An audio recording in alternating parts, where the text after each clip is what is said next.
सभापति महोदय, हम सभी इस बात के शिकार हो जाते हैं कि अपने दलगत स्वार्थ में आकर गलत काम कर बैठते हैं।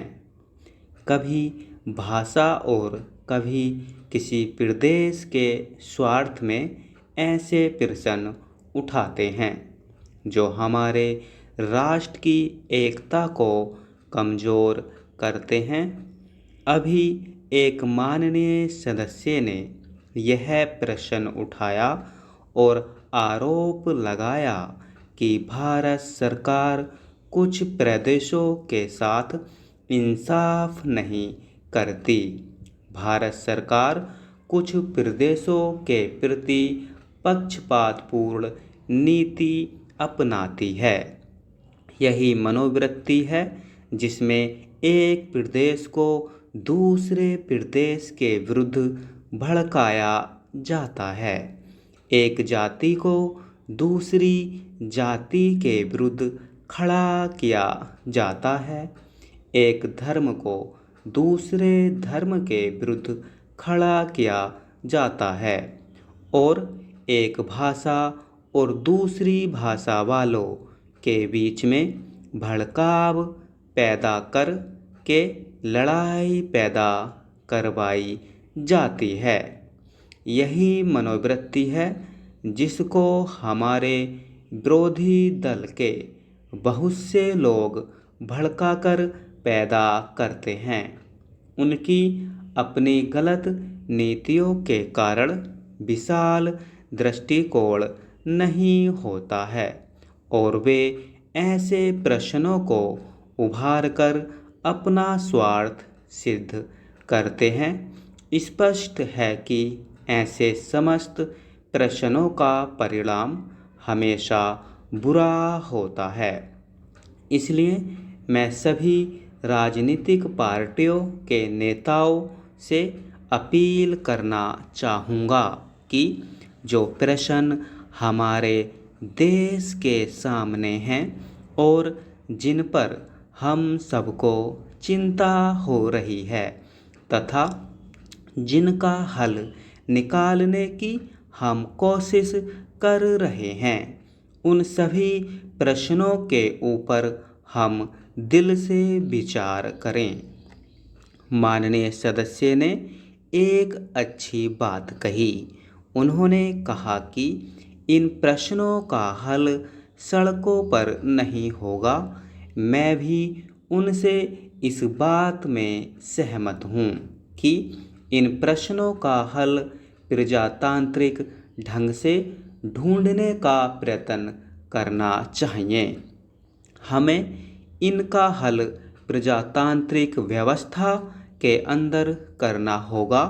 सड़कों के ऊपर इन प्रश्नों का हल नहीं हो सकता है। राजस्थान के अंदर जो अकाल पड़ा हुआ है और लोग मर रहे हैं, उसकी चिंता नहीं हो रही है।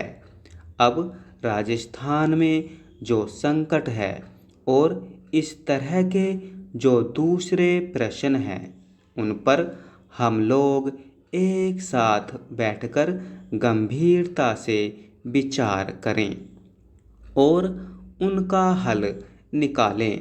खाली इस तरह से आरोप लगाने से और उपदेश देने से कोई काम नहीं चलेगा। इस देश के अंदर बंगाल में बाढ़ से जनता पीड़ित हो रही थी और उसको अनाज, कपड़ा और रोज़मर्रा की आवश्यक सामग्री भेजने की कोशिश हो रही थी।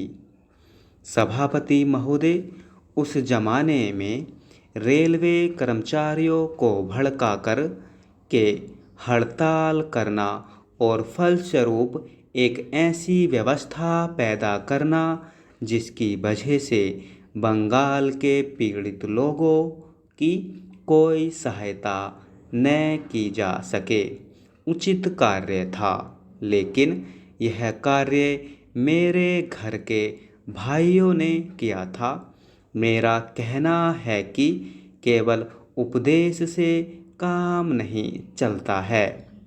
जब ऐसे प्रश्न आए तो उपदेशात्मक भाषाओं में ही फंसकर न रहा जाए, बल्कि आवश्यकता है कि ऐसे प्रश्नों पर सारे राजनीतिक दल देश हित को ध्यान में रखते हुए संजीदगी से विचार करें और उनका कोई हल निकालें।